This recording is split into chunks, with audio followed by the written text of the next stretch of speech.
Hello friends, எப்படி இருக்கீங்க? நான் நல்லா இருக்கேன். நல்லா இருக்கேன்னு நான் தான் சொல்லணும். ஃப்ரெண்ட்ஸ், இன்றைக்கி எங்கள் அம்மாவோட ஒரு சின்ன சண்டை வந்துச்சு ஃப்ரெண்ட்ஸு. எங்கள் அம்மா நீ இதை சாப்பிட்டே ஆகணும்னு சொன்னாங்க கீரையை. நான் சாப்பிட மாட்டேன்னு சொல்லிட்டு ஓடி வந்துட்டேன். எங்கள் அம்மாவோட வீர தீரமாக பேசிட்டு வந்துட்டேன். பார்த்தா இங்கே சை ஒரு சோறு தண்ணி கூட கிடைக்க மாட்டேங்குது. சை, எங்கள் அம்மா கூட இருந்திருக்கலாம் போல இருக்குது.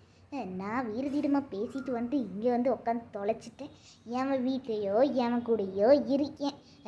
நம்ம நண்பர்களே போய் சோறு தேடிட்டு வரேன்னு சொல்லி போட்டாங்க. எங்கள் அம்மாவோட இருக்க மாதிரி குண்டு குண்டுன்னு இருந்தேன். இன்னும் எவ்வளோ காலத்தை தான் நான் தனியாக ஓடி போகிறேன்னு தெரில.